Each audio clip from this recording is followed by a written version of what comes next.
It's Emily, and she's going to tell us about Just Stop Oil and their attempts to raise awareness of environmental issues. Start the clock. Yes, well, Just Stop Oil is a doomsday cult and it's damaging the mental health of both its activists and I'd argue the rest of the country, and also, crucially, they don't have any credible answers for what's going on when it comes to the environment. I am genuinely worried for these people's state of mind. One young activist from Just Stop Oil took part in Patrick's show last week, and what did he say? He said that he's not going to have any children because he can't guarantee that the planet will still be habitable by the time they grow up. So there you go. What a miserable way to live. He won't even procreate because of the state of the planet. Now, these people don't care if they're imprisoned, they don't care if they have a criminal record, if they can't get a job, they don't care because they think the world is about to implode.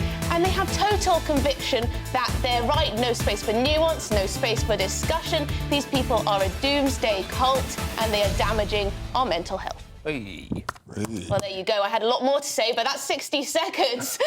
What do you reckon, Patrick? You had Just Stop Oil on your show. They really are. There is no space for discussion, is there? I actually feel incredibly sorry for a lot of these people. I admire the tenacity with which they back their cause, and I admire the fact, and one thing I will say about Just Stop Oil is that they are one of the few people who vehemently disagree with a lot of the messages that I put across, but will always turn up and come on and have a debate. And even if I think they're talking absolute tosh, that is absolutely fair enough, because a lot of political parties, for example, won't come on. I do worry for their mental health, though. The idea that they think that it doesn't matter getting a criminal record, it doesn't matter if they just flounce their way through university, or it doesn't matter if they get a job, it doesn't matter if they have kids, because the world's going to end. That, my friends, is mental unwellness. But do you think, to play devil's advocate, in 100 years' time, it could be possible that people look back at Just Stop Oil in the same way as we look back at Emily Pankhurst, who at the time, of course, people may have been saying similar things, that she was crazy for wanting women to have the vote and to have equal rights, and the way that, you know, they threw themselves in front of horses was disorderly and it was against the law. Do you think that's a possibility? I think that's a nice argument, but I think it's completely false because they fail. Well, we don't know. They fail. Be like in 100 years' time. They have no answer. They have no answer when you hit them with the facts. They have no answer when you hit them with the facts. One of them The is, Saturday Five's Mystic Meg. For example, Phoebe Plummer, she's the pink-haired activist who was on Jacob Rees-Mogg's show, actually, and who I spoke to on another channel, a lesser channel. Anyway, she says that 1 million people will die if we don't stop oil and gas exploration now. Then she goes on to say, I'm not a scientist. So it's all based on fear, it's all based on doomsday predictions, and it's not based on fact, because actually climate-related deaths are plummeting. There was one in London since 2001 recorded as a secondary cause of death. Go on, what was it? It was someone died from pollution in London. So take it seriously. Goodness me. And also, every death is tragic, if we can save just one life. The point is, it's a replacement for God, isn't it? Climate ideology. It's just a replacement for God. And the only way you can deal with them is just laugh at them.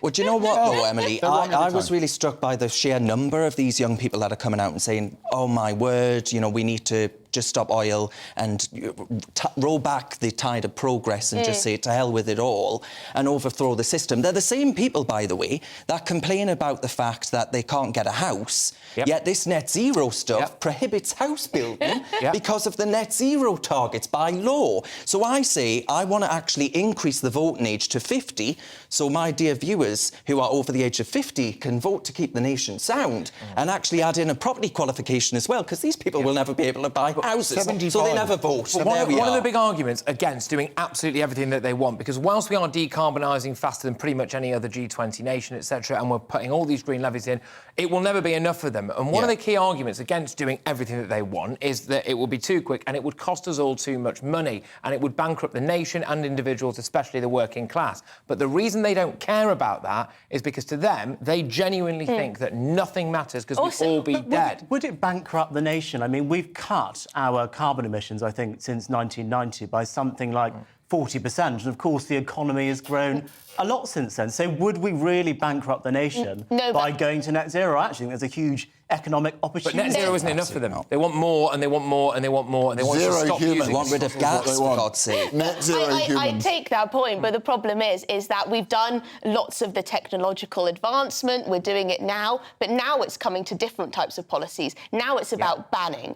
Now it's about authoritarian measures like, potentially forcing people to give up their gas boilers, potentially forcing people to give up their fires, giving up their cars, giving up their access to flights even could be something But on the that we point have in the about future. banning, So it's Emily, changed, hasn't it? Do you think it was wrong then for in the 20th century for the government to ban burning coal in your house to keep warm? Was that wrong?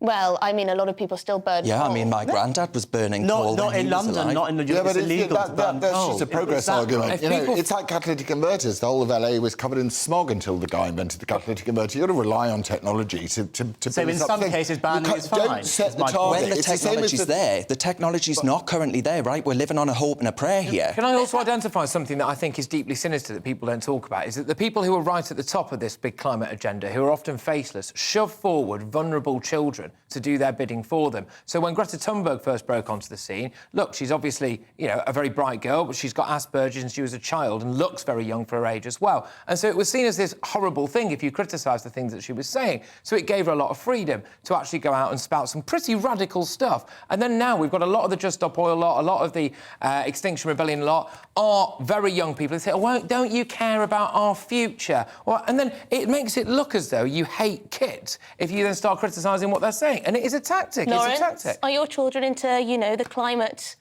extremism? I have to unindoctrinate my kids from many things, including gender ideology and climate ideology, on a daily basis. But, everyone wants the planet to be a cleaner and better place. In my example of catalytic converters, where, LA was literally Smogsville.